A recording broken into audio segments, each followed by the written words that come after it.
Here in the Staffordshire town of Cheadle stands one of the great masterpieces of the Gothic Revival, St Giles Catholic Church. Designed by Augustus Welby Northmore Pugin and completed in 1846, we'll step inside to explore how every window, wall and furnishing reflects Pugin's radical vision of medieval Gothic reborn in the 19th century. Every inch of the surface is covered in spectacular colour, vivid reds, blues and golds in gilding and paintwork, stained glass, sculpture and metal. It elevates you into a glimpse of heaven.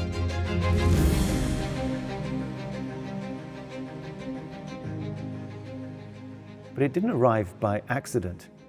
It was the work of one man, Augustus Welby Northmore Pugin, who spent his youth drawing for his father's drawing office. He went into theatre design in Covent Garden. He was designing furniture for Windsor Castle at the age of 15. But he's also a scholar of the Middle Ages and studied in intricate detail the remains of medieval buildings. And he brought all of that talent together as a synthesis, rather like a conductor would marshal the components of an orchestra in a great opera. Well, this is architectural opera. It is a total work of art.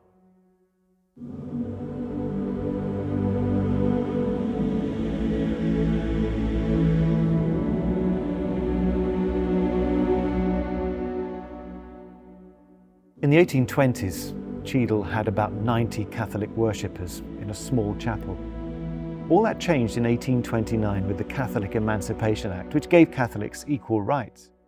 But Cheadle was special because it had in its local aristocrat, the 16th Earl of Shrewsbury, a committed Catholic patron with very deep pockets.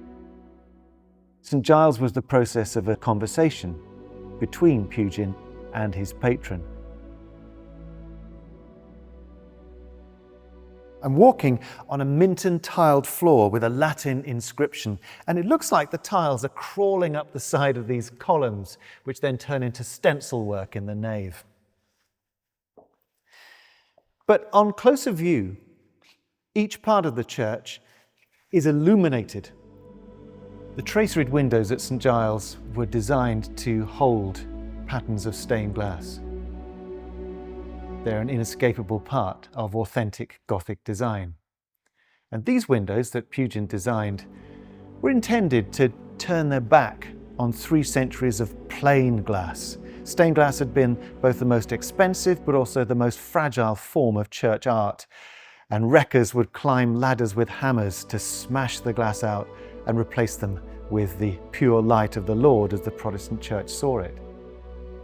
But for Pugin, this was a lost opportunity, both to bring back the authentic colour and detail of medieval Catholic church architecture, but also the themes, the instruction, the moral lessons, the introduction to the saints, the commemoration and the heraldic displays that a church like this could all support in such variety of colour and theme. Pugin was delighted by this window made by Wales of Newcastle-on-Tyne. It shows the 7 corporal acts of mercy. In the top right is the Holy Spirit surrounded by the 7 gifts. If this building is indeed a textbook for all good people, this window is at the heart of the manual. And Pugin lost no opportunity in turning back the clock.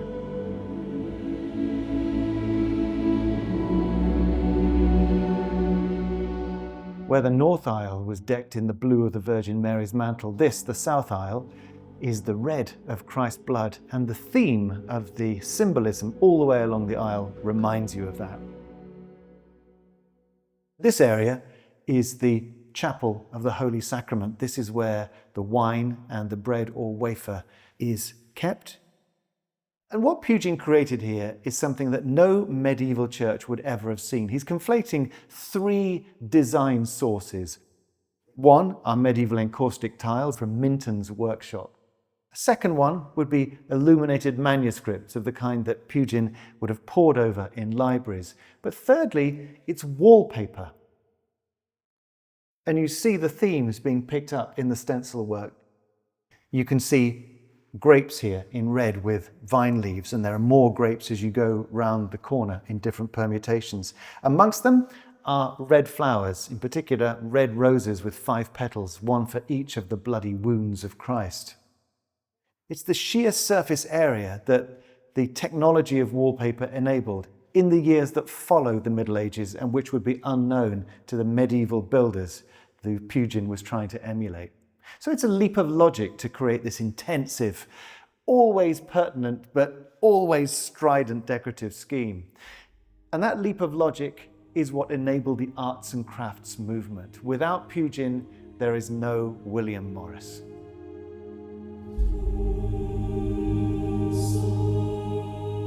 The success of Pugin's attempt to revitalise the arts of the Middle Ages can be seen in this view.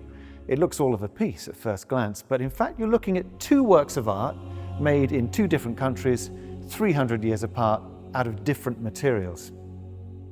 The one at the back is a retable, a scene set over the back of an altarpiece, in this case, the altar of the Lady Chapel. It's Flemish, it dates to about 1500, and it's made of carved oak. This is the kind of continental medieval carving that came on the art market in the early decades of the 19th century. Invaluable for antiquarians like Pugin, he used them as a source, a quarry for authentic period details. And based on those details, he would design things like this pulpit, which was carved out of a solid block of stone by Thomas Rodis, who Pugin brought in from nearby Sutton Coldfield. Seen together, they seem to belong, but look closely and you see the triumph of Pugin's magic in bringing new life to medieval art.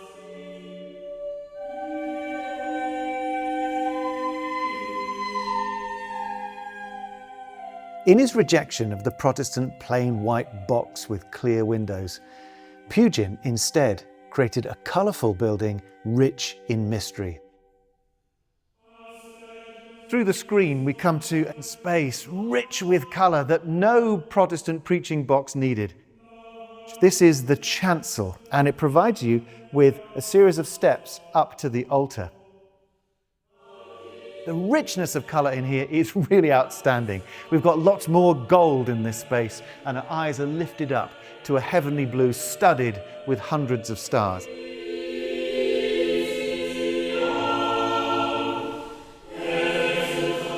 It is a glimpse of the afterlife, the solution, the hope beyond the meagre world of Victorian England. And this is one of the most outstanding items amongst them.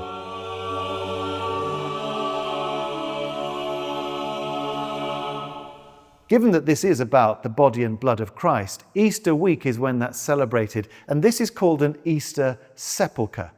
It shows, as the painting suggests, the risen Christ after his body and blood are committed in the tomb, and then he arises. No one had seen this for 300 years, but Pugin brought it back for all to witness.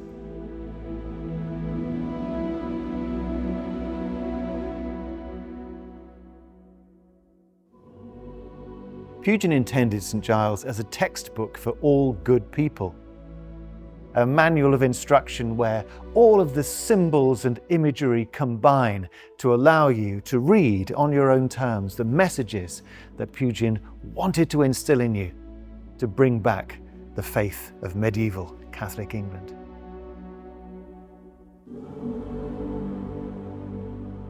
So imagine what the impact was on the common parishioner who opened the door and saw inside this jewel box for the first time. Pugin won hearts and minds through this building.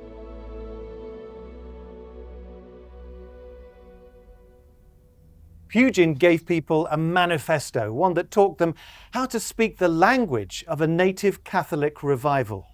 And that architectural language is picked up not just by Catholics in new churches, but by Anglicans in their inherited medieval structures, painted white, but now they learned they could be reinvested with that richness that might speak to a whole new audience in the age of Catholic Emancipation. Lord Shrewsbury thought that this was Pugin's gem, and Pugin himself regarded it as perfect. And today, a lot of people would agree that this remains Pugin's total work of art.